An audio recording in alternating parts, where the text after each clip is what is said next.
Our faucets are on sale this month at Handyman.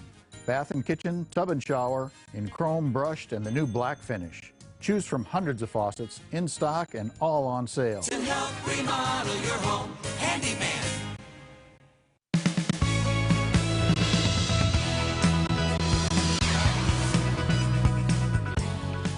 There are some strong feelings about industrial hemp. We've got the latest from lawmakers. Plus, we find out how students at DSU are learning to keep the country safe from a cyber attack. And thousands of dollars in unpaid taxes, the mix-up that landed a Rapid City elementary school with a surprise bill. Good morning, this is KELOLAND on the go with all you need to know in news and weather as you start your day. Veterans who reach out to the VOA during hard times will be provided resources to help get them back on their feet. They do this through a partnership with Veterans Affairs and the Disabled American Veterans. They put them in emergency housing at the Baraka House. The facility offers many programs that range from helping with social skills to combating drugs and alcoholism. It's a 9-bedroom facility that offers 60 days of care, we'll say. And then from here, the ultimate goal is for them to move into their own permanent housing. So far, Miller says their program has had about an 85% success rate, and they have other programs for vets who need more help.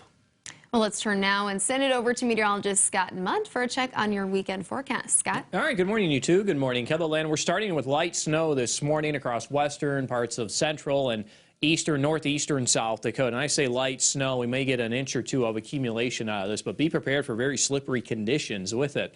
Clearing this afternoon as cold air starts to pour in from the north, and looks like the clearing skies will continue tonight.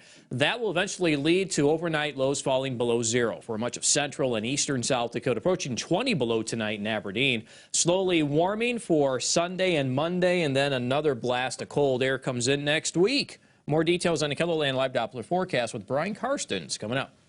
Thanks, Scott. A preliminary autopsy says someone strangled Pascaline body to death. A suspect, Amir Boudouin Jr., remains in custody for another crime. However, prosecutors haven't filed charges against him, nor have police arrested anyone in this case. Someone abducted body from her job early Sunday morning. Authorities later found her dead in rural Lincoln County. Investigators are still looking at evidence. So there's a lot of things. There's things that we've learned, things that we know, but there's still a lot of information that we're still looking for and trying to find answers. The interim Minnehaha County State's attorney says she expects any charges to be filed in Lincoln County. South Dakota lawmakers expect industrial hemp will have a much easier path toward legalization now that Governor Kristi Noem has issued what she calls new hemp guardrails. Noem wants lawmakers to address enforcement, standards, regulations, licensing, and funding when crafting a hemp bill during the 2020 session, which begins next week. Lawmakers feel they have the votes to approve legalization, although there is disagreement on hemp's economic benefits to the state.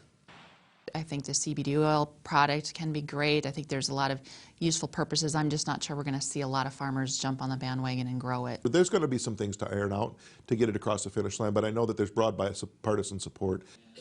Lawmakers say funding for law enforcement in a tight budget year will be one of those challenges they'll need to iron out. With recent tensions between the United States and Iran, Senator Mike Round says there could be possible threats of cyber attacks. However, Round says Iran isn't as up to speed with their capabilities as the U.S.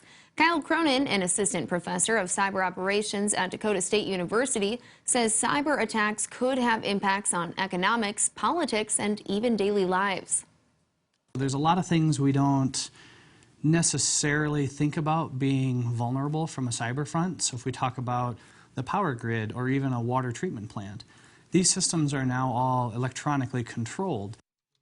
Cronin says you can take precaution against cyber attacks by staying off suspicious websites, not opening links in emails, and do not give away personal information over the phone. The Rapid City Area School District failed to pay $10,000 worth of taxes on a stormwater fee assessment at the General Beadle Elementary School.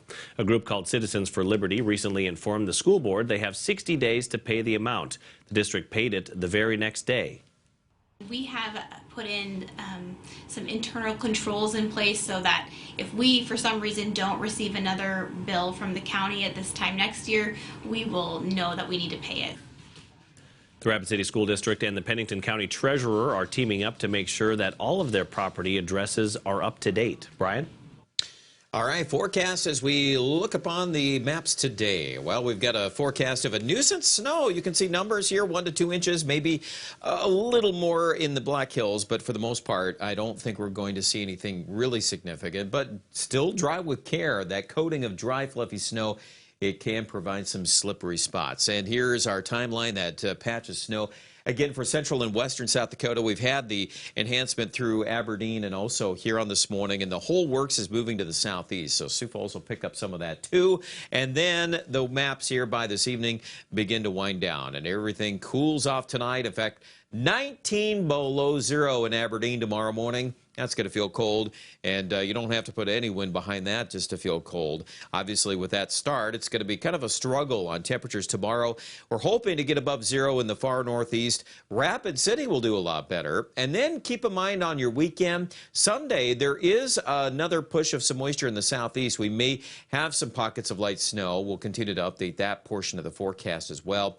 And then in the long-range forecast next week, ooh, frigid. That word comes up. And look at this map by next Thursday.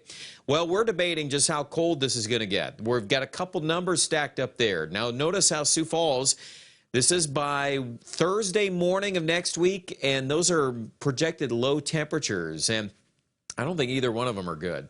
One's much worse than the other, but the fact of the matter is we're going to see the coldest air of the season so far next week. So that's one thing I want to make sure you remember. That's why on Monday you enjoy it. When it's 34, it'll actually be a good start to the week, but it's not going to last. We'll start tumbling Tuesday into Wednesday. We may end up getting some more pulses of snow through the region too. Aberdeen and Pierre will feel the same effects here as we warm up a little bit Monday, and everybody will drop through the single digits and likely headed below zero for everybody on overnight lows by next week. Guys?